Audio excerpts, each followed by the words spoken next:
Yeah, I mean, there were some things we were dealing with the first couple days after that, odd situation in the Butler game. To get paused that way was very, very strange. But yeah, so the couple days there was some issues, but then we've had at least since Monday to have kind of regular practices, and it looks like Dre's good to go tomorrow. And of the three injured guys, he's the only guy that we've got for tomorrow. The other guys are out. Cook's out, and James is out. Tom? Is there any prognosis on when James or Cook might be available to you again? Yeah, I think they're progressing. They're getting closer to healthy. Just really not sure when we'll have either guy. They're both in practice limited right now. So, Jerry Carino? Dan, greetings from Jersey. what's up, man? Jared, what's up? So what do you think of Sandro's game, and does he remind you of anybody? He reminds me of a little bit dated here, but for you guys a little bit older here, Troy Murphy. Another Jersey guy. Yeah, another Jersey guy. Notre Dame recruited him really hard to go to Rutgers when I was an assistant there. So, yeah, Troy Murphy, just in terms of inside, outside, lefty, tall, super skilled, just an unbelievable offensive skill set. The most skilled and talented offensive player that we've seen this year by far, and that I've seen personally, since I've been here. Just really center size with point guard skills and scores it. He's a nightmare. Thanks, Dan. You got it, man. Dan Barletta? Hey, Dan, I wanted to ask you about going up against your alma mater. I know you've played them a couple of times when you were at Rhode Island, but to be back in the league that you played in, going up against them, what's that mean to you? Yeah, you know what? I'd say like this year, just because of COVID and because of just the state of our world and just how brutal everything's been. There's, and you're so day to day with everything that's going on, relative to stops and starts and no crowds. And, I just don't think that this is a time necessarily that, that'll creep into my mind, whatsoever, except I, had a conversation with Tom Konchalski and prayers to Mr. Konchalski, who's dealing with some serious health things and a beautiful man, and prayers to him and his family means so much to the basketball world, and especially in the metropolitan area. He mentioned to me today when I talked to him, don't forget as you take the court, everything you learned in your career there and the man it made you, and then especially that you met, that the most important thing that's ever happened to you in your life happened there. You met your beautiful wife, Andrea, that gave you two incredible sons, in Andrew and Danny. So, I think next year when I'm in the Pru, or when I'm in the Prudential Center and I see the Seton Hall, I think that's when it'll click for me. This year, it's just an important game. Roger, Cleveland? Dan, was this a different, more productive pause because you were able to practice some? And you've talked a lot about wanting RJ and Isaiah to step up and become leaders. Are they able to do that with the consistency of practice, or was just this more time away from the game? No, this wasn't good for us. And you see this, this speculation. We would have been much better off having an opportunity to play Villanova after winning the Butler game, and then having a chance to avenge the St. John's, home loss that is still bitter for us. So no, we need games, man. Like, those guys too, like players that are out aren't, like they weren't going to be like we didn't gain anything from not playing those games. Like playing those games would have allowed Adama to continue to get better, RJ to find the rhythm, just get guys more comfortable. That's the only way that like we've had enough practices now. We need games. Neil Ostro. Dan, you've played so few games already, and you're probably not going to get to 20 league or numbers that you thought you might get to at the start of the year. Does every game become that much more important? Does that pump guys up more, or does that add to the pressure they're under? I mean, my teams and the way that our program, look, when you're a coach at UConn and you're a player at UConn, every game's a pressure cooker. And then for the way that I'm built and the way that, I run this organization, there's, we put a lot of pressure on each other to perform on game night at a high level. So yeah, I don't feel any different. Dave Borges. Just your thoughts on Seton Hall in general. Obviously a talented team. Maybe the record doesn't quite show how good they are. What, overall, what kind of problems do they present to you tomorrow? Yeah, I mean, they've got three. They've got a potential player of the year, in Mamu, and then they've got the two wings who are all league players, caliber. With really, really good depth and play at point guard, to have like a hard-nosed, tough, tremendous leader that can make some plays, and Reynolds, and then to have the luxury of bringing in a Bryce Aiken, who was like a Ivy, I think, a player of the year or type of level off the bench, to go along with with Samuel and the rim protection that they have with the starting center, and then Molson's toughness and size as a wing off the bench. I mean, 10-8 doesn't tell the story of how difficult the game and how talented a team they are. But they've played a brutal schedule, and they had a brutal COVID to start the season. And then an incredibly ambitious non-conference schedule, playing Louisville on the road, Oregon, somewhere, going to Rhode Island, going to Penn State. I mean, these guys have played a brutal schedule. So, they're a really good team, man, that could, that's as good as anyone in the league, and as an NCAA tournament team, and a team that can win games in the tournament. John Fanta.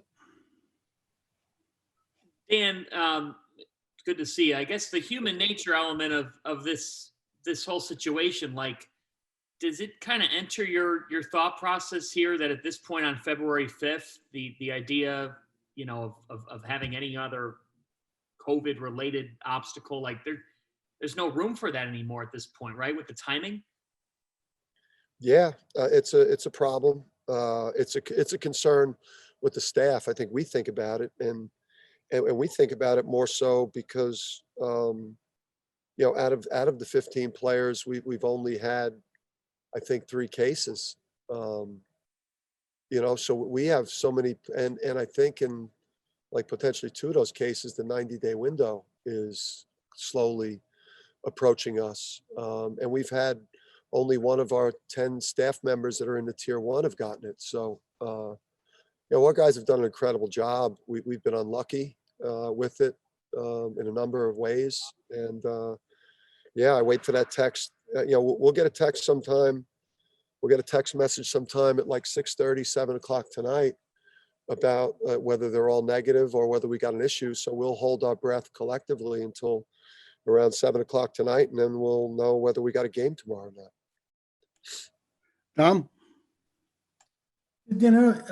Dre's missed obviously a lot of time with this injury, with the knee injury. He hasn't had the opportunities to settle in that you'd like for a freshman. But What are your expectations tomorrow? What might his role be? How much do you think you can get from him tomorrow? Yeah, I mean, this is it's a tough one to, for a freshman that, missed anything that went on in the summer and the preseason, with some minor things he had to get cleaned up. And then obviously, just missed 6 weeks. And now we're going to throw him out there against those wings and this team. But, he's a real talent. And we've got to play him. I've got to play him and let him play through some things, both for this year, for us to reach our potential. I think when we envision this thing, year 3, Book and a Cook and Dre, we're all a huge part of the year 3 climb up the mountain. And obviously all 3 of those guys have been out and haven't been a part of it. So we got to get his talent on the court. I got to let him play through some things. It's a fine line though, because you are trying to win against veteran teams that, having 2 freshmen on the court and him and Adama is a little bit scary against a team that is as veteran as these guys, but I got to play him. Charlotte? Hey, Dan, how have you kind of taken advantage of this week of practice then? Obviously, you would be rather playing those games, but utilizing it and trying to make the most of it. And you just mentioned Adama too, I guess, continuing to prep him for this month of February. Yeah, I mean, we've obviously spent more time together. We've, been able to prepare for, their, Seton Hall's pressure. We're able to do a little bit of work earlier over the weekend with Providence too. So getting a little bit ahead with them, but really preparing for Seton Hall, just for some things we want to try to do defensively. Against their big 3 guys there. And then obviously, their matchup zone that they're playing more, the 3-quarter court defense that they're playing more as well. Mike Mavrodakis? Hey, Dan, kind of going back to the Andre Jackson situation, what are some things that you've seen, whether it be in practice or his recovery, that kind of made you comfortable with putting him back out there? Just that he's healthy. He's probably had about 5 days of live practice under his belt here. So, I think hopefully being able to play him in spurts, 3 to 4 minute spurts, and just getting him experience. Because we just, he's a really talented guy. And again, we got to get him comfortable on that court, both for the short term and obviously, moving forward. Wayne? Dan, you talked about the matchup zone. What did they do well against Providence? They really locked up Providence, especially from 3-point range. Yeah, well, they have incredible length. When with the wings and the front court right there, you're talking about one of the tallest teams in the country. So zone, matchup zone is a weapon for them. Really tall teams that have great length are obviously better zone type of teams. So, and then obviously, it was a low scoring game in the first half. 2 really physical, tall, athletic teams that really. But in the second half, you saw their, things opened up for them offensively, and they were able to get away. Gav? Dan, when you come off a pause, how difficult is it to crank up the intensity the way you need it? And is it any easier now that you've done it to come off other pauses before, or is it the same challenge? No, it's the same challenge. It's brutal for these players to try to get a rhythm, and to try to get comfortable and try to grow or learn from the last performance when your next performance, is a week to 10 days later, and there's a lot of gamesmanship that goes on with coaches. I think coaches have said, wow, this is a great chance. It's a great chance for them, to get healthier or to improve on some things during the pause. But then when they get a pause, that's the end of the world. So, the pauses aren't good. We would have been much better off playing games. And then as we got healthier, Obviously, for postseason opportunities, those things would have been taken into consideration. Plus, we've had a chance to win. We've had a chance to win every game we've played this year. Even with James on the sideline, St. John's game, we were up 14 and up 8 or 9 at several different junctures of the second half, and then collapsed the last 4 to 5 minutes. But that was a game we were in total control of without James. And even to Creighton on the road there, we had our opportunities to kind of hang around. And in the last 7 or 8 minutes, we just didn't play well enough. So we just need games, and we obviously can't afford another pause. Okay, Mike Crispino. Hey, Dan, Seton Hall's a really good free throw shooting team percentage-wise. They get to the line. How important is it in this one to keep them off the line? Yeah, I mean, I think that's, that's always important. You don't want to give, free points in transition or off turnovers or second chance or at the free throw line. So we've got to be disciplined. Obviously, Mamu puts a ton of pressure on you because of the unique skill set he has. And he creates so much offense and puts you in so many closeout situations because of his just unique skill set from the 4 or 5. So yeah, I mean, we can't afford Isaiah to get in foul trouble against him, or a lot of just foul trouble in general. Okay, time for one more, Dom. Dan, I just had a couple of quick league conference things, but did the Big East give you any explanation as to what happened in the Butler game? I mean, something obviously slipped through the cracks there. I mean, did they give you an explanation as to what happened?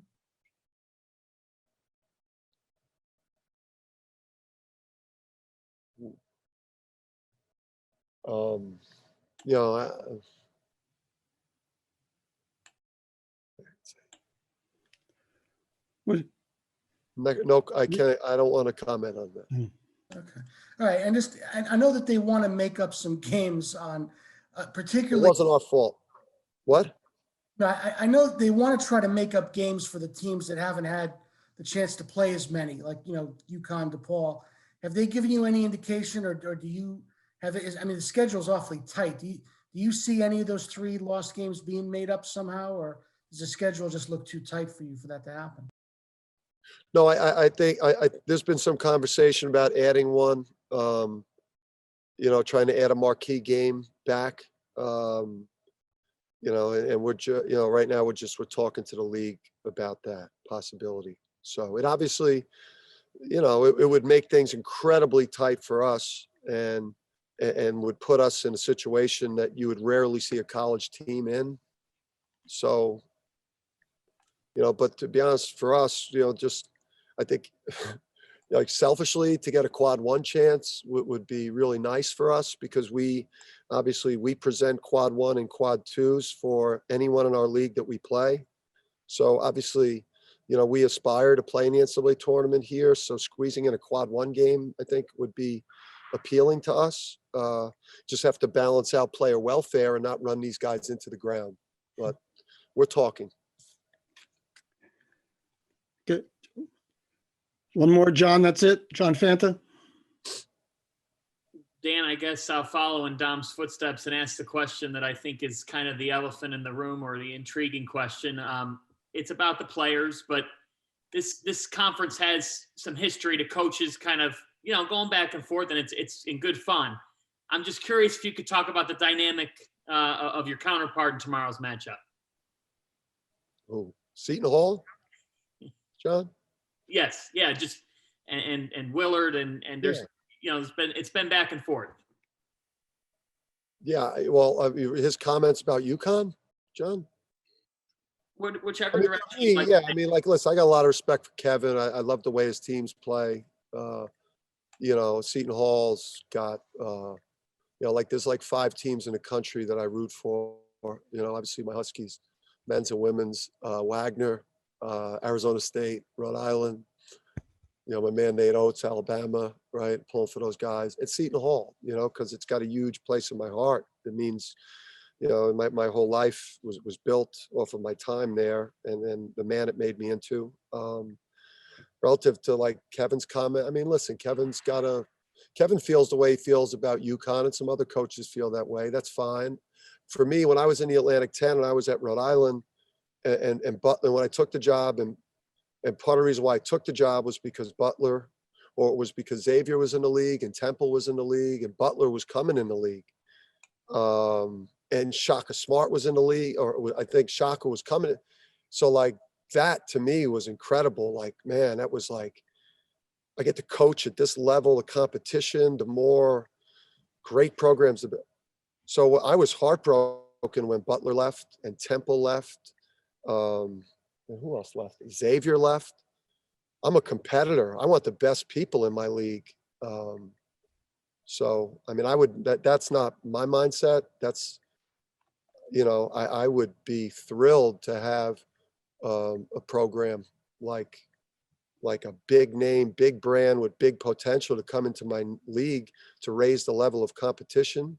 Because I think that's what probably most great competitors would want. I know that's what I wanted when I was in the Atlantic 10. Plus, they aspire, we've also brought with us in year 3, coming up in weight from the American to the Big East, right? Going from, light heavyweight to heavyweight for us, big jump up. We've also brought in to this league quad 1 and quad 2s, like we're a great opportunity for them to make their case for the tournament tomorrow. So, so there's that, but I got a lot of respect for the success Kevin's had. We would look at that differently.